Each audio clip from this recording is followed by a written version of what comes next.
Sí, Jorge, muchas gracias y coincido que era muy interesante la parte de eso, Sofía, y también la discusión, porque la política, como ustedes dicen, el mayor desafío en América Latina lo viven en el cambio, pero también la política precisamente es la que un poco da el marco a todo lo que son los proyectos, ¿no?, de cooperación. Entonces, la política es el momento de intentar, por ejemplo, como decía Sofía, se usa otros instrumentos, reglamentaciones, acuerdos más a largo plazo, se informa el consejo. Entonces, son oportunidades que dan que preparan el campo para hacer también proyectos de la cooperación.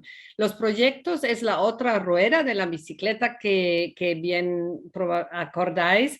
Y claro, proyectos es muchas veces lo que uno entiende incluso de la cooperación descentralizada. Cuando preguntamos a los municipios qué es la cooperación descentralizada, bueno, que se hace un proyecto entre dos y, y se financia el proyecto.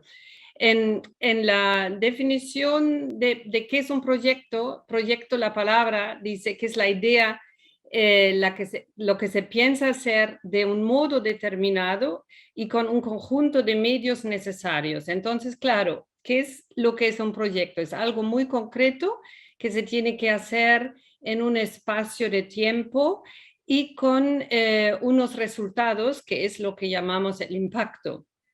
Y la buena gestión de proyecto, obviamente todos recuerdan, todos la quieren y se convierte en una referencia para mucho trabajo internacional de los municipios. Entonces, si vemos estos 4 pasos, que lo primero cuando pensamos en un proyecto, y eso es la particularidad de los gobiernos locales.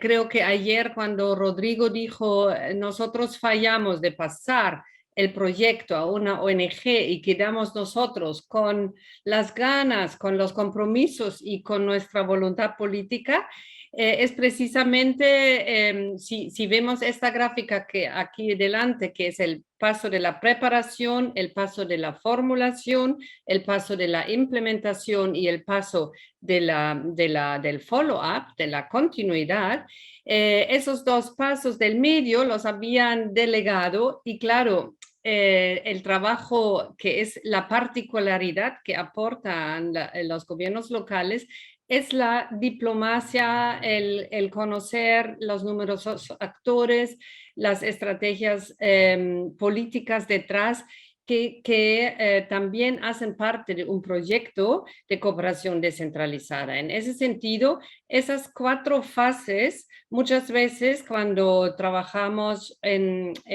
un esquema de financiación, por ejemplo, en el caso vuestro, el Banco Interamericano, no piensan ni en la fase inicial, que es la preparación, ni la follow-up, porque todo se enfoca en el proyecto mismo. Entonces, esa parte inicial es muy importante porque si se lee los proyectos en el éxito en municipios como ese que decía ahora Sofía, está que de un pequeño proyecto lo tengo tan contentos a la multitud de actores que puedo yo alinear con esto, que mi impacto es mucho más grande porque tengo una cantidad de complejidades en cuenta. Y eso requiere una preparación y eso requiere una profesionalización y un liderazgo. Y muchas veces el liderazgo de esta sondeo está más propio en las secretarias de Relaciones Internacionales, si los haya. Si no, de todas formas, es un momento de quién es el actor promotor del municipio que crea las relaciones, que está detrás, que busca un poco, que también, como hablamos de cooperación, que los 2 municipios o los 3 municipios que cooperan estén de verdad en los mismos intereses y tienen la misma visión del mundo a lo que quieren ellos llegar. El segundo paso es la definición del proyecto. Ahora hago un énfasis ahí, que hay metodologías, cómo se define un proyecto, cómo se diseña, cómo se trabaja un calendario de un proyecto, porque los proyectos obviamente quieren ser medidos y necesitan comprometerse a través de los impactos. El tercer bloque, la implementación, eso ya es el mismo hacer, qué es mi proyecto, cómo puedo en esa ejecución cuidar que las condiciones siguen siendo favorables, que la confianza ante retos, ante cosas inesperadas, esté fuerte entre los actores para que podamos ajustar, cómo podemos documentar los pasos, un esquema cómo controlar que de verdad estamos avanzando y cómo podemos siempre tener los líderes al lado. Y finalmente el seguimiento, que es la estrategia de salida, que esa es muy importante porque muchos de los parcerías, por ejemplo, entre ciudades, quedan con expectativas sin resolver o con oportunidades, por otro lado, que se puede siempre volver a conectar, ¿no? Por ejemplo, Belo Horizonte, que ayer nos mostró con Maputo, es un típico espacio de muchos actores que aunque no hagan nada en este año, el año entrante estarán interesados de volver a trabajar juntos. Entonces, una buena estrategia de salida, de dejar muy claro que este año no trabajamos, pero ya veremos si otros temas, es también clave para que las ciudades queden consideradas como actores, aunque el proyecto mismo ya se haya terminado. Si vamos a la próxima diapositiva, ahora vamos a mirar un momento las metodologías de diseñar proyectos. Una metodología, como ya dice Jorge, yo creo que está muy conocida, es el marco lógico. El marco lógico, como dice el nombre, tiene una estructura causal. Yo hago una cosa, con esto sale otra, y viene de un pensamiento estratégico, ¿no? En realidad militar, como muchos de los pensamientos estratégicos. Pero el marco lógico es una enorme ayuda en ordenar las ideas y de ver qué hago primero, qué hago segundo, cuál es el impacto, cuáles son mis mediciones, a qué me comprometo si yo quiero y si el impacto que yo quiero tener es realmente posible de lograr con lo que voy a hacer de actividades.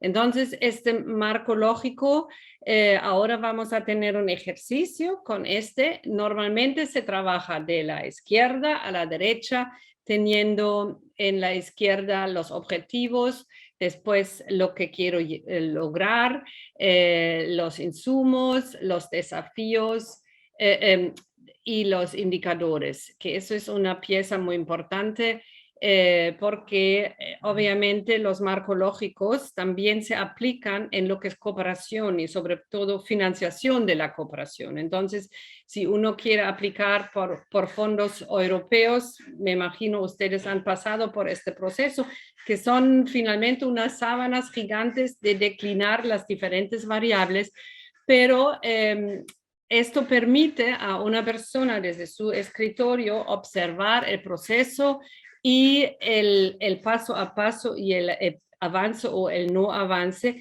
de un proyecto. Que en ese sentido el marco lógico es una pieza, creo que vale la pena, es un poco como una parte básica de los profesionales en la cooperación. Sin embargo, el marco lógico y especialmente muchos de nuestros miembros dicen que el marco lógico no se da bien en muchos proyectos de cooperación. ¿Por qué? Porque es muy rígido y los indicadores que tiene el marco lógico son diseñados desde contextos y desde variables y supuestos que muchas veces cambian. ¿no? Uno de los cambios, ustedes ya lo han dicho, que si cambia el alcalde completamente la orientación, ¿yo qué hago? Si ahora tengo un proyecto al que me he comprometido de esta forma, no lo puedo seguir haciendo. Pues obviamente esto es un problema, pero hay muchos otros problemas que es especialmente de por ejemplo, ahora con la pandemia, con otros enabling, bueno, ¿cómo se dice enabling environment?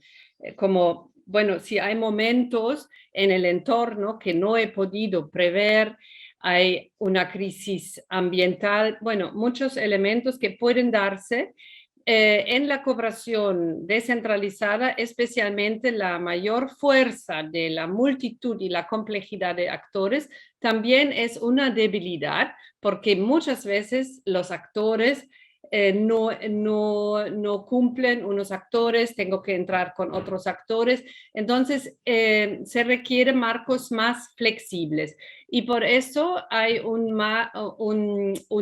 modelo que se llama el marco de aprendizaje, que se basa en las mismas lógicas que el marco lógico, que la intervención, después tener un producto y un resultado y finalmente el impacto. Así que sí que se tiene que proyectar exactamente qué voy a hacer, cuándo lo voy a hacer y qué impacto voy a causar, pero el tema de indicadores es menos articulado, menos fuerte, menos comprometedor y hay espacios de revisión que se llaman las premisas, que dan la posibilidad de revisitar, de unir los actores, a ver, vemos dónde estamos, si hemos avanzado o no hemos avanzado y cambiamos nuestro proyecto, especialmente los resultados según lo que vamos avanzando y si es factible.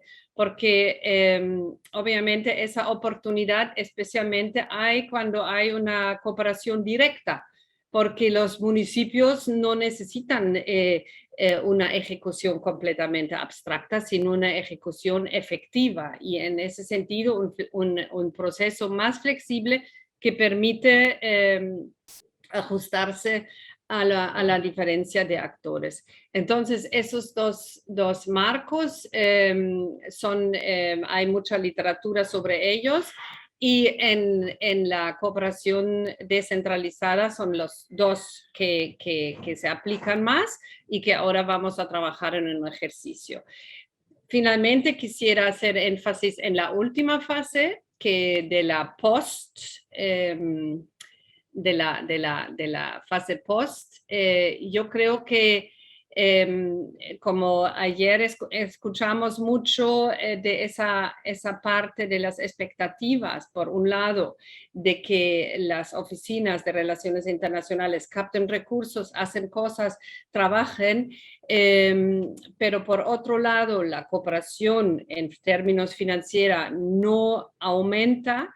Entonces, eso se traduce automáticamente en un trabajo mucho más intensivo con las relaciones que se han dado a través de un proyecto o también que se han dado entre las ciudades. Esto es un poco la parte post-aprendizaje, que esa es importante en el sentido también de que hay parceros que siguen comprometidos con los procesos, no solamente fuera del municipio o en el otro municipio, sino también en el mío. Entonces, cómo cuido a ellos, cómo trabajamos, cómo sacamos este grupo para monitorear, para trabajar los ODS, como por ejemplo vemos que parece el caso en San Justo.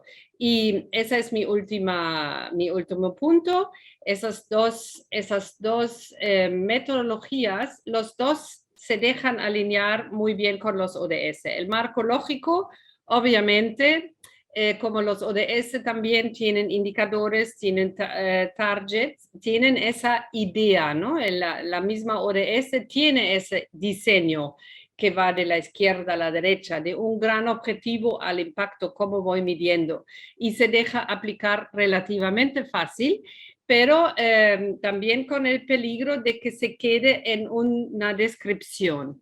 La segunda parte se deja aplicar en el sentido más de los principios ODS, que después vamos a ver por qué el ODS 17 es tan importante para la cooperación, porque hoy día vemos, y en este sentido también vamos adelante, y ustedes mucho con el trabajo en red, que es una forma nueva de cooperar, que tiene otros intereses y otras medidas, y ahí el ODS 17 es la clave para trabajar también esa lógica de cambio.